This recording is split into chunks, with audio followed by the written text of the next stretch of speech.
Welcome to the Three Wisemen of Divorce, Money, Psych, and Law podcast. Sit down with the California divorce experts, financial divorce consultant Mark Hill, psychologist Scott Weiner, and attorney Shawn Weber for a frank and casual conversation about divorce, separation, co-parenting, and the difficult decisions real people like you face during these tough times. We know that if you are looking at divorce or separation, it can be scary and overwhelming. With combined experience of over 70 years in divorce and conflict management, we are here for you and look forward to helping by sharing our unique ideas, thoughts, and perspectives on divorce, separation, and co-parenting. Gentlemen, how are you? I'm fine for an old guy, you know. Yeah, I'm kind of not as old, but I am fine. So, you guys don't have children at home. Although I know, Mark, you've got grandchildren. I have grandchildren splashing in the pool at this moment, as it turns out. I have my kids at home, and we can't tell whether are we going to school or aren't we going to school. I have a 21-year-old daughter, and I can't tell if she's going to school or not, but she says she is. That's because you're not monitoring her internet traffic, correct? So I'm in San Diego because, my kids are in a particular school district in the Eastern County part of San Diego, and my middle schoolers, and they said, oh yeah, we're going back to school. We're going to have in-person learning. And then the governor issued some kind of edict, and now we're not going back to school. But we're going to do it all virtual learning until somebody tells us different. So, but that raises an interesting question. If your school district says, no, we are going back to school and you are going to go to in-person learning, and you and your ex-spouse disagree about whether that's appropriate and whether you're comfortable with it, and they're probably going to give you an opt-out for those families that are not comfortable, what do you do? Yeah, like if there's a disagreement. Yeah. It's tough. It's tough, and we've been having a lot of these mediation cases and custody questions where they are fighting over COVID, where people have different views about what is safe and what's not safe. Is it fake? Isn't it fake? Should we wear a mask? Should we not wear a mask? The reality is that couples are going to find themselves across some divide, and it may not be extreme, but even just a mild disagreement. The kid needs to go back to school. He is not working properly at home. You even admit it when he's at your house, he's not doing it. We need to get him back there. Otherwise, he's going to go off the rails. How does the wife who is uncomfortable with the concept, or perhaps she has her mother living with her who has a precondition, how do we approach that? My. It's tough. I think, honestly, the courts, if the school district is back in school and it's live learning, the courts are going to say that the child needs to be in school where he is enrolled or she's enrolled. So even if the school district says there's a cutout, if you don't want your family and so how does that decision get made when the family is not united? Well, that's the point. I mean, if the family's not united, then you're leaving it to a stranger in black robes to decide it. Right. This is any activity, right? So, I had a couple, husband wants to take the kids on a trip in an RV, and the mom's worried about COVID. Luckily, they decided on their own how they were going to handle it, and they compromised. Good for them. But if they had to go to court over it, number one, it would take them forever to get into court, because judges hate these kinds of cases because you're making them decide things that they don't want to decide. And number two, it's a stranger deciding what's in your child's best interest who doesn't care about your kids. I think I've told this story before about the judge that pointed at my client and said, do you love your children? And then pointed at the other party, do you love your children? And then said, I don't love your children, but you're making me decide where they go to school. And so I think the same thing was with COVID. I do think if they can't agree, but the school district authorities say we're doing in-person learning and that's where the child is enrolled, I don't know for sure, but I'm willing to bet that the court's going to say they will go where they're enrolled. And that's the rule there. And so then the question is, well, then what do we do about visitation and custody if you have kids that might be contagious coming in the presence of somebody that's high risk? Like if that's one of the issues, like say grandma lives with you and we're worried she's gonna, or somebody has a lung condition or something. I think the judge is gonna say, well, I'm sorry that's happening, but it's in the best interest of the children to be in their school. And what if you have a situation where you have a support order in place, but the payor basically is not earning as much unless he goes back to work or she goes back to work. And the only way they can go back to work is if the kids are back in school. Yeah, that's happening. I mean, the layers of these different issues that bring in all the aspects, the legal, emotional, and the financial, can be very clearly seen to be playing out in this kind of concept. And we're distance learning is wreaking havoc on people's work schedules. Yeah. Because your kid's with you, they're at home. I mean, frankly, sometimes we bring our kids to work, and I'm lucky that I have my own business and I have internet here, and they could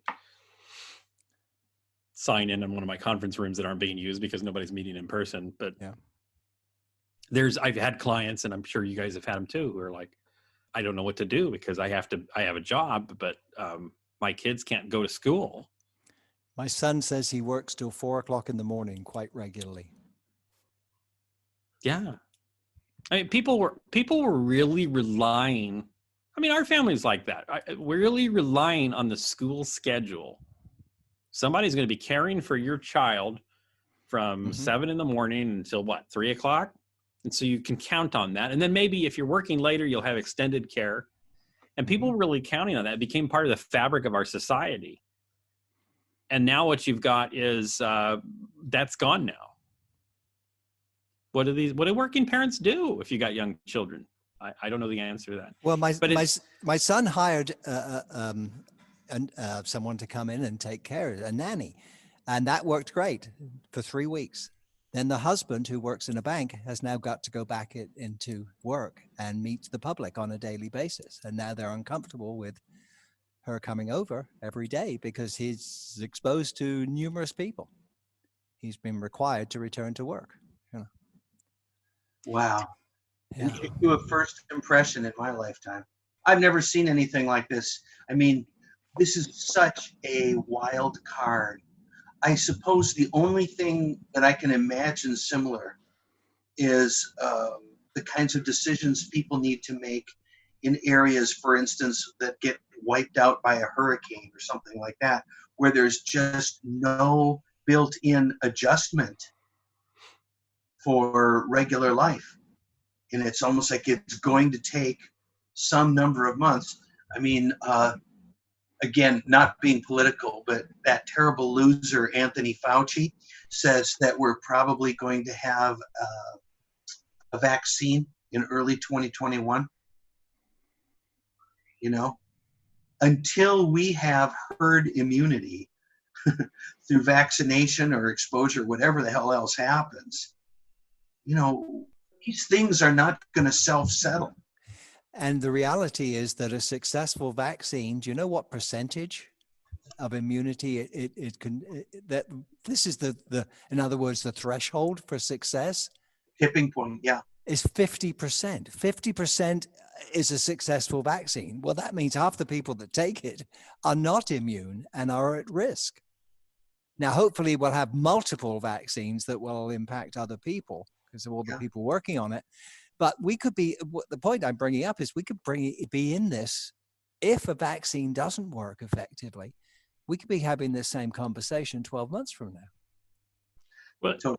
And it's going to record, I mean, there's going to be a solution to this problem because people are very good at adapting, but we just don't know what the solution is yet.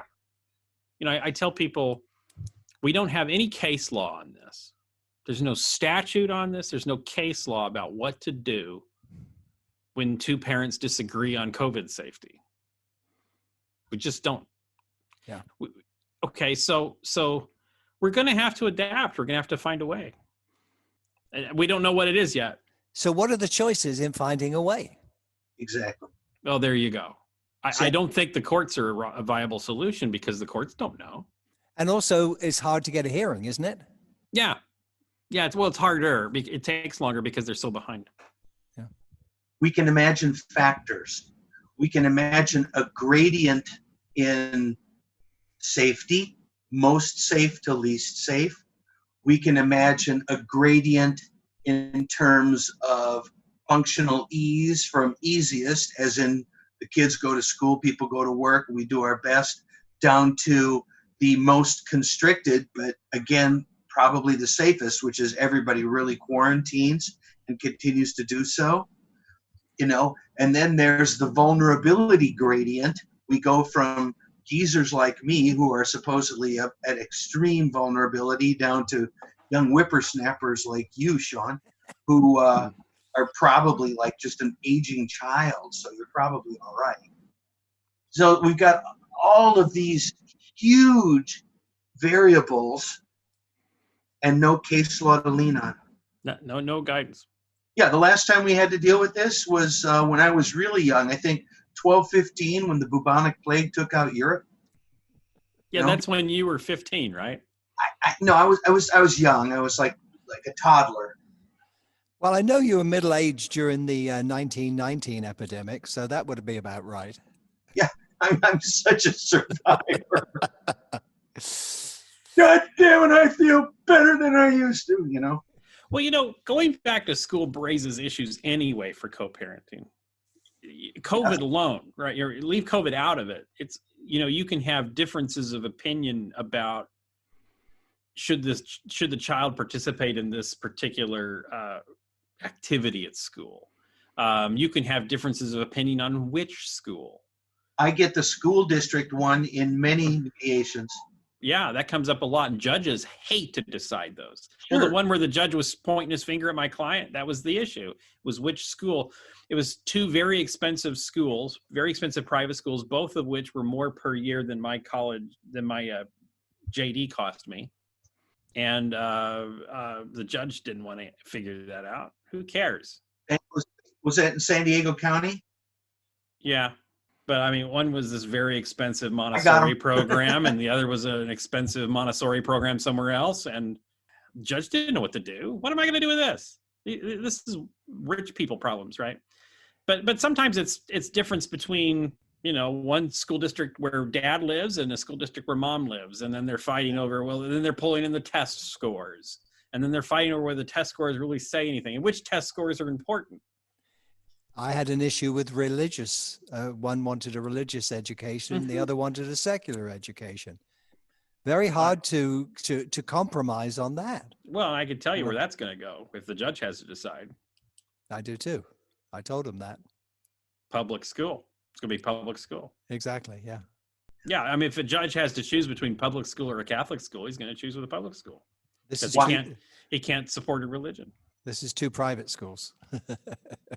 Oh, that's even weirder. Exactly. Yeah. Yeah, maybe it's a little more murky there, but yeah. But I did say the judge may just say to public school. He may even just say that. He might do that. Yeah. Yeah, I said that was a possibility. And again, I've got to be careful about the unauthorized practice of law as a financial person. But I've seen enough of this to know what the risks are, Well, even if you were authorized to practice law, you wouldn't be able to predict what a judge would do exactly. Yeah. Because that judge doesn't know what he's going to do exactly. None of us are authorized to practice religion here, but I mean, we're really trying to define a direction, as it were. I did have a case where I was appointed as a private judge and I had to decide stupid crap like this.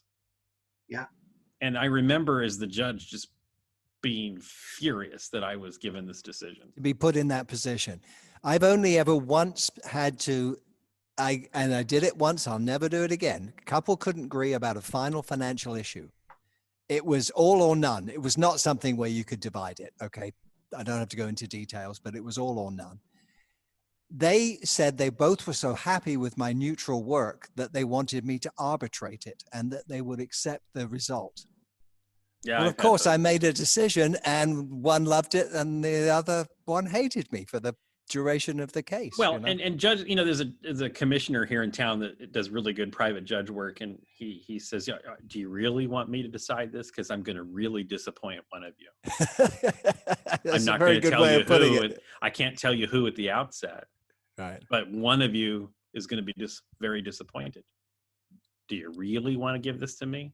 And what I find is that clients come into this so convinced of their right and the fact that they've been wronged. And you know what? Often with very good reason. But the idea that the judge will see all this and then act in a way that they deem appropriate, I think is where the disconnect comes. Well, one of my favorite judges here in town, she does this thing where she takes a piece of paper and she folds it. Mm-hmm. And she says the piece of paper represents all of the truth in your case. This is all of the real truth. And so she folds it in half and she's like, this is what each of you know individually. And then you fold it in half again. And this is what maybe you can impart to your attorney. And then you fold it in half again. And this is what your attorney is going to be able to comprehend of what you've imparted to your attorney. And then she folds it in half again. And this is what the attorney is going to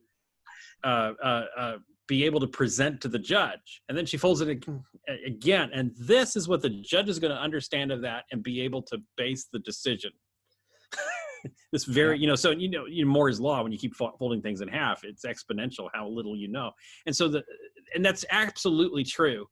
The information that actually gets to the judge that the judge can then comprehend and can actually make the decision on is a very, very small slice of the reality.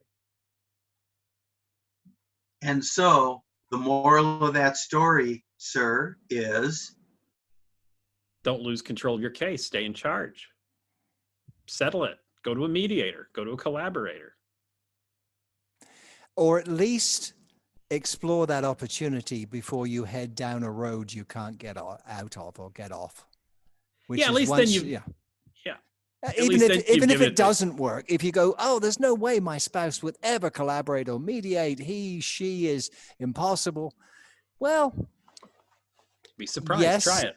But she's not, or he's not going to get more reasonable during a court process. Well, and here's the thing: school's starting this month, and if you're having a dispute about school, you got to figure this out and filing your motion. Your motion's going to be heard in December. So that's not going to work very effectively. Somebody's going to be extremely disappointed for 4 months. Mm-hmm. And it may be, who knows what's going to happen. They're not going to have any orders until December. So if you want to figure this out now before it becomes moot, get with a mediator. And ex-spouse or whoever on the other side who may seem unreasonable might actually see the reasonableness of actually getting this figured out. Because necessity is, what is that? Necessity is the author. Mother of invention. The mother of invention. Yeah, when you have to figure something out, it's amazing what people will do. Yeah. So, okay, so with school, the other thing that happens is sometimes parents are at odds, so much so that it overflows into the classroom, and it overflows into parent-teacher conferences. Yes. You've seen this, Scott, right? Like maybe you have a kid with a diagnosis of ADD or something. And well, yeah, I've wound up in some of these conferences and watched. It's terrible. The child is often there, and I watch these parents really, really behaving so badly right with the child there, and I'm imagining the fact that it's really likely that they're constraining themselves in that meeting. Hence, what's going on at home or at homes is probably so much more vitriolic than what I'm being exposed to myself. These situations that we're talking about today, in some way, the message of what to do or the process to try at first is so much easier than the message of how to actually resolve these things.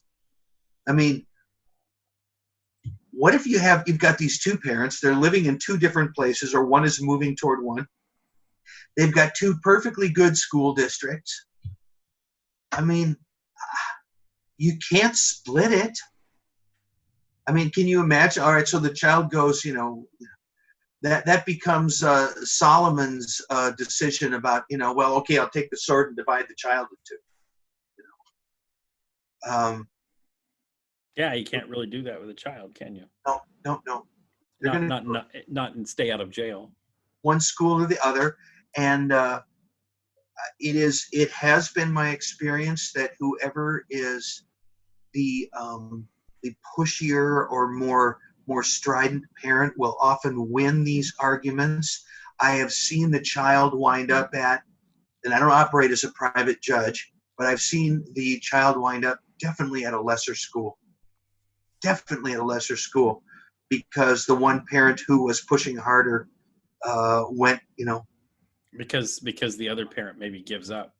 Well, the parent in the first case who quote unquote won the argument managed to divide the child against the other parent's judgment. Yeah, that happens. So what is the result of that long term? It's pretty negative. And also, why does it occur? It occurs because there is unfinished business often. If the divorce is settled, it's the only thing left to fight about is the children, because the financial stuff is done. If there's no fraud, you can't go back and redo that. So the only, and if you are frustrated and feel that you were not treated well or didn't get your just desserts throughout the divorce, the only thing left is to fight around the kids, and they can become a pawn because your process did not satisfy you.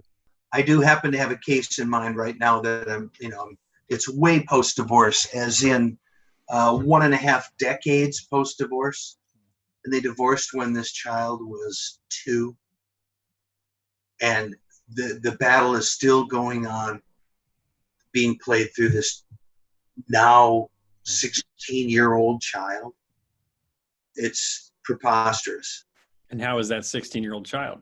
I don't know from direct experience, but what I know from behavioral reports, very confused, very, very, very much not yet out of the forest into some kind of an understanding of, oh, that's just how my mom and my dad are doing their fight, and then being stable in both environments. It's very, very difficult. So, I mean, Mark, what you're talking about, yeah, this is what's left.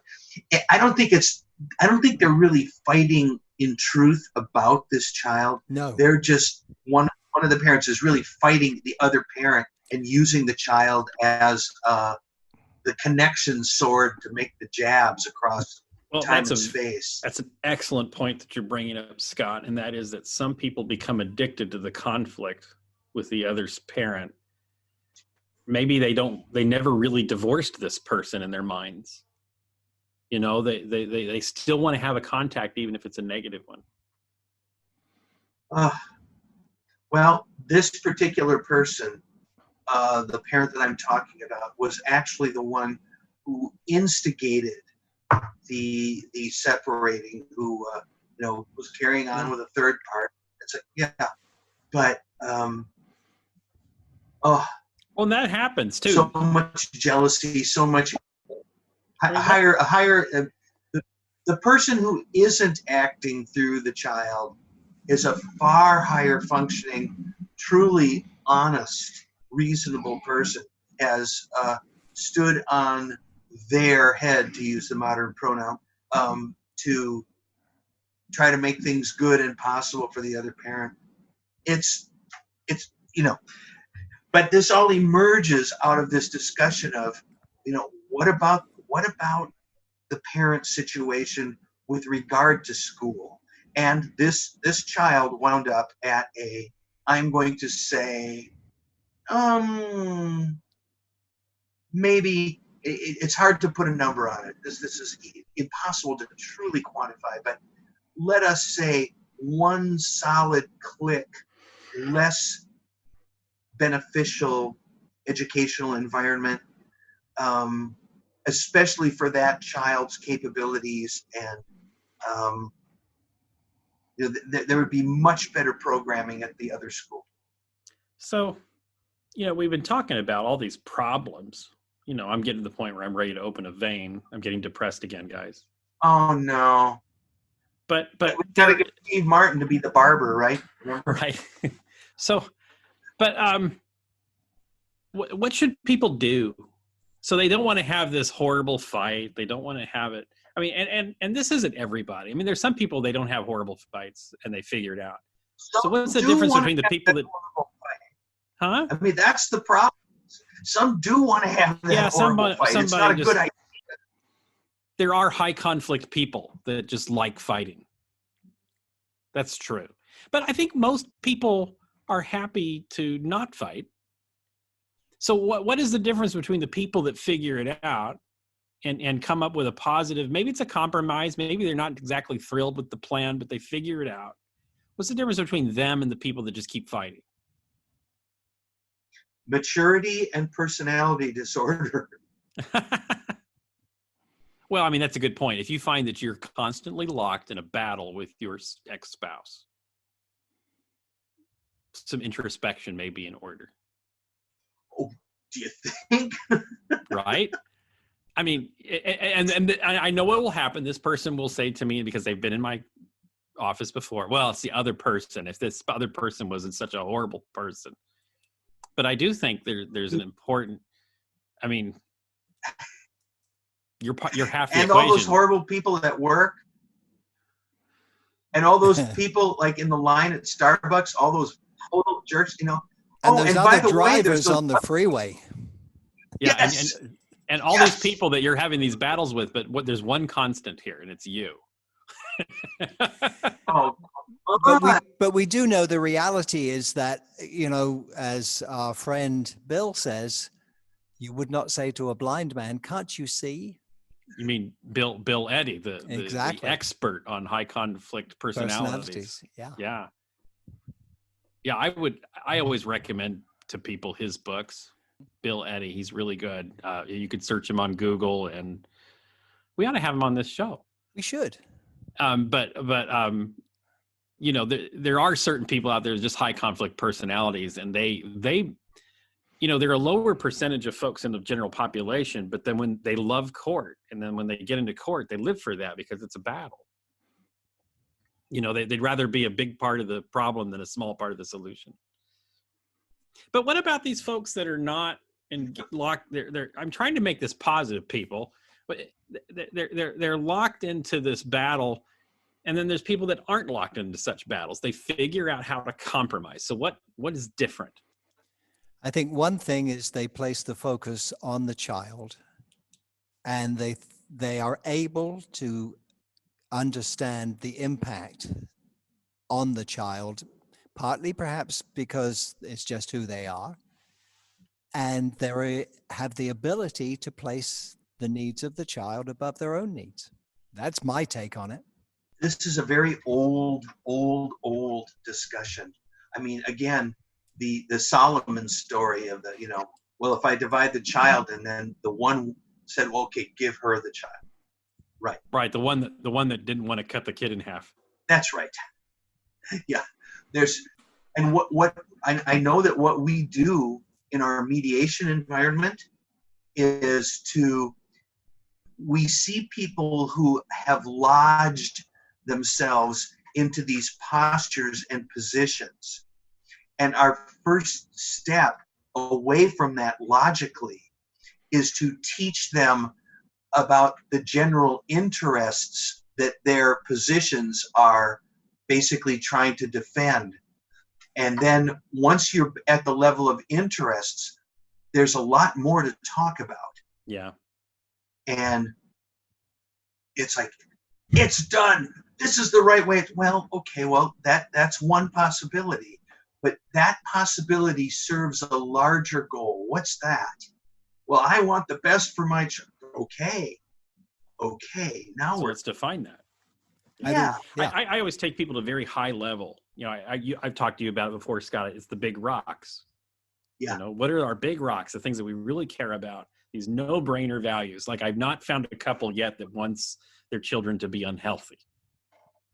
So that's a value we can agree on. We want our kids to be healthy. Okay. So, and then what other big rocks values do you have? And it's surprising, even people that are at each other's throats, how many values they can identify. And then that becomes part of their mission statement that they can then just use ongoing. Okay, so we have this dispute about whether we're going to go back to school or whether we're going to do live learning. And you've got a school where it's live learning, and I've got a school where they can do it online. Okay, what are our values here? And just go back to those values. But also, you raised a great point, which is keeping the focus on the important items. I was in an extraordinarily expensive meeting today where we spent about 20 minutes discussing how one spouse had given the furniture from the family home to one of the 4 children. And the other one goes, well, I thought it was a loan. And what about the dogs?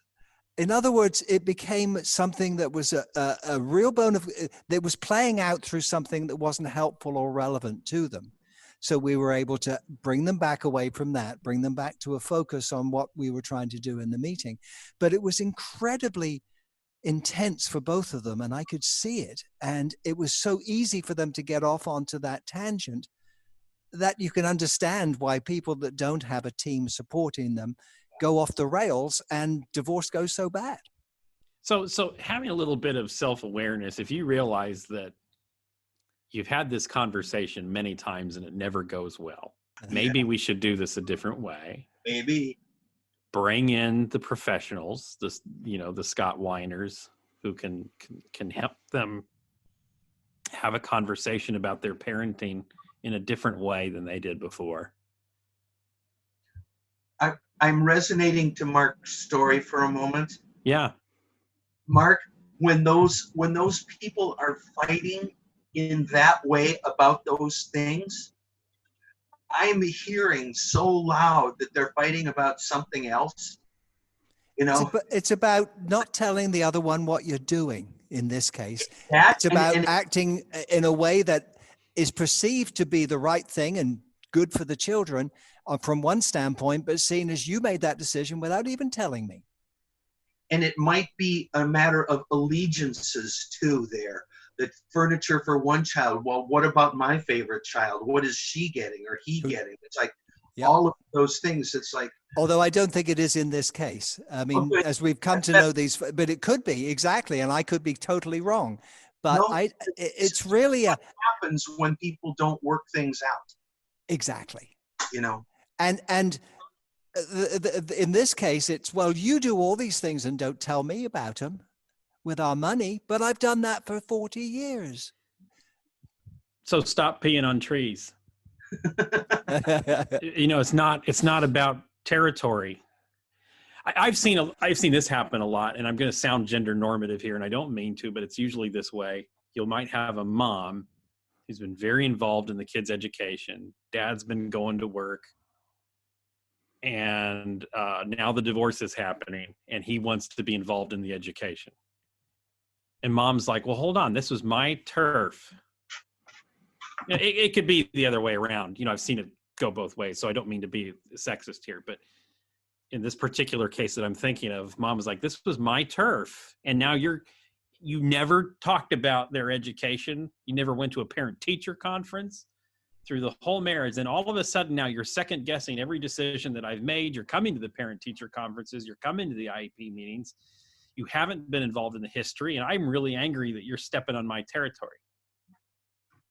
So in my head, what's missing there? It's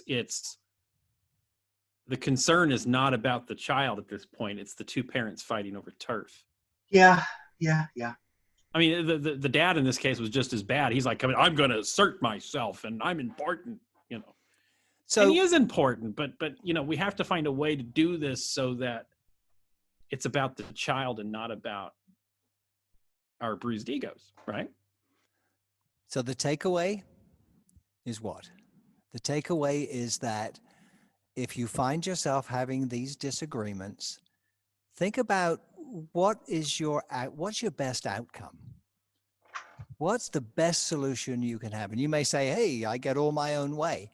here's the challenge with that. You get all your own way this time, there will be another issue down the road. And the one who did not get all their own way is going to be adamant at not giving you anything. So the challenge here is to understand that winning can be losing. That was our subject 2 weeks ago about victory. Yeah. Victory is transitory, and it is, Well, you said it about a case in a couple podcasts ago where you said you told them to try generosity. Yes. Yeah. And you could do that with parenting too. Hey, try generosity. And you could ask somebody point blank, do you believe that it's important for the other spouse to have a relationship with these children? And it's very few situations where they say, no, I really don't want them to have a relationship. There are those cases. But we may be starting a case very soon, Shawn, where one parent might say something like that. Yeah, and there are those cases. And safety is an issue and all that stuff. But for the most part, people want the other person. So then really think about it. Try generosity. Because what's good for the goose is good for the gander. If you want generosity coming your way, be free to give generosity the other way. It's kind of the good karma divorce. Well, guys, we've done it again. We've burned up a lot of time talking about this. I hope people are getting something out of this. I really would love it if people would leave some comments and tell us. If we are too depressing, I would like to know that. Yeah, or maybe leave a comment about an experience that you've had. And share it with us. Or have a question about what do I do in these circumstances? Yeah. We'll be happy to address them in generic terms with no names. Glad to. Yeah, love to. Yeah, we'd love to do that. Well, Scott, people might need you. How would they call you? Well, if they really wanted to talk to me, and by the way, I do answer my own phone. It's 619-417-5743. And being in the orbit of you two gentlemen, I may actually, I don't even dare say it because you're both smiling. I know where we're going here. Yeah, my wife is beating up on me to go ahead and become web-based. Oh my Lord. But anyway, I'm Scott Weiner. I'm a psychologist. I'm an inactive lawyer, and I do dispute resolution and clinical psychology, and I involve myself in collaborative divorce cases, frequently with these two gentlemen right here. How do you do? And I'm Mark Hill. I am a certified financial analyst. What am I? No, I'm not. I'm a certified financial divorce analyst, and I'm a certified financial planner. My company is Pacific Divorce Management. Go to our website, www.pacdivorce, PACDIVORCE, or one word, .com, and you will learn that we work as neutrals only in divorce. We don't go to court, but we can help. And I am Shawn Weber. I'm certified as a family law specialist by the State Bar of California Board of Specialization. I'm certifiable. Oh, no. I am. And I used to litigate. I don't litigate anymore because I found that there's a better way. And I do everything outside of court. And I love to see people find peace. And if you want to find peace in your divorce situation, go to my website. It's WeberDisputeResolution.com. Again, that's WeberDisputeResolution.com. That's Weber with one B. Thanks for listening to another episode of the Three Wisemen of Divorce: Money, Psych, and Law. If you like what you heard, be sure to subscribe, leave us a review, and share with others who may be in a similar place. Until next time, stay safe, healthy, and focused on a positive, bright future. This podcast is for informational purposes only. Every family law case is unique, so no legal, financial, or mental health advice is intended during this podcast. If you need help with your specific situation, feel free to schedule a time to speak with one of us for a personal consultation.